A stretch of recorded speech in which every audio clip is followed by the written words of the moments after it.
saya Ayu Lestari Mendila dengan NIM 23602030. Di sini saya akan mempresentasikan materi tentang perlindungan hukum terhadap hak milik.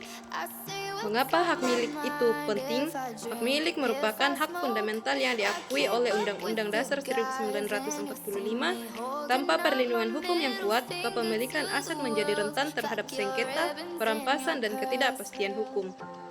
Fondasi ekonomi, kepastian hak milik mendorong investasi dan pertumbuhan ekonomi nasional. Kemudian ketertiban sosial, perlindungan hak milik mencegah konflik dan menjaga stabilitas masyarakat. Kemudian keadilan individu, setiap warga berhak atas perlindungan hukum atas harta yang dimilikinya secara sah. Dasar hukum hak milik dalam hukum perdata Indonesia, landasan konstitusional dan regulasi. Yang pertama, Undang-Undang Dasar 1945 pasal 28H dan 33 yang menjamin hak milik pribadi dan fungsi sosial kepemilikan. Kedua, KUH Perdata atau Burjek Milik Wetbook mengatur hak kebendaan, perikatan, dan warisan secara komprehensif. Yang ketiga, Undang-Undang Nomor 5 Tahun 1960 atau Undang-Undang Pokok Agraria sebagai dasar hukum atas tanah nasional. Yang keempat, Undang-Undang Nomor 4 Tahun 1996 mengenai hak tanggungan sebagai jaminan atas tanah dan pembangunan. Jenis-jenis hak milik dalam hukum Indonesia. Yang pertama, hak atas tanah, hak milik, hak guna usaha, hak guna bangunan, dan hak pakai sesuai Undang-Undang Pokok Agraria. Yang kedua, hak atas benda bergerak, kepemilikan atas kendaraan, perhiasan, uang, dan aset bergerak lainnya yang dapat dipindahkan. Yang ketiga, hak atas satuan rumah susun. Hak milik atas satuan rumah susun diatur dalam Undang-Undang Nomor 20 Tahun 2011 tentang rumah susun. Yang keempat, hak kekayaan intelektual, hak atas karya cipta, paten, dan merek yang dilindungi oleh Undang-Undang HKI.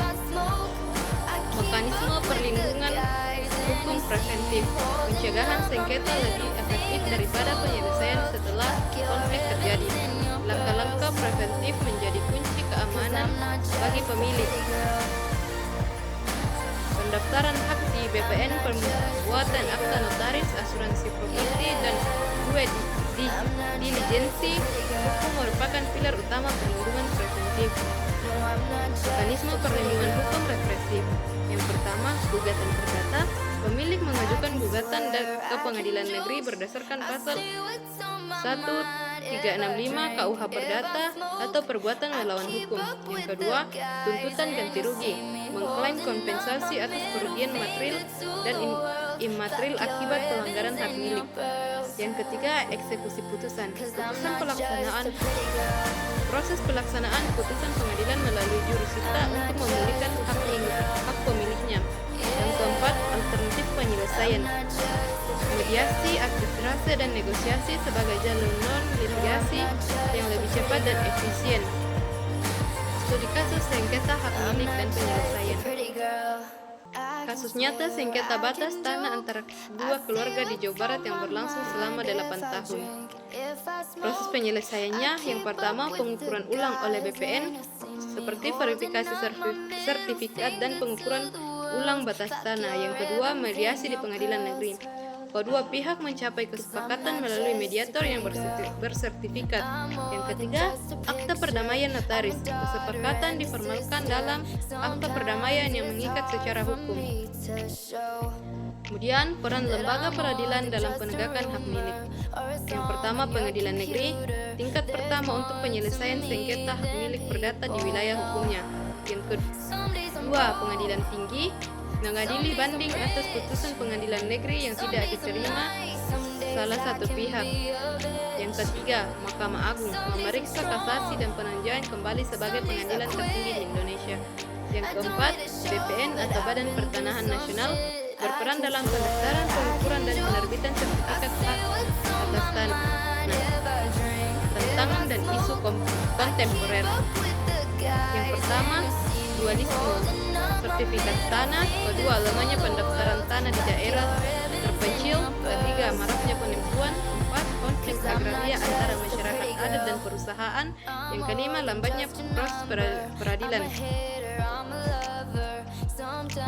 Kesimpulan dan rekomendasi. Yang pertama, segera daftarkan hak. Pendaftaran di BPN adalah langkah pertama dan terpenting dalam perlindungan hukum. Kedua, gunakan jasa notaris. Setiap transaksi properti dibuat dalam akta notaris untuk kepastian hukum. Ketiga, pahami dasar hukum. Pemahaman KUH Perdata dan Undang-Undang Pokok Agraria memperkuat posisi hukum pemilik. Keempat, dukungan digitalisasi sistem pertanahan digital mengurangi risiko sengketa dan pemalsuan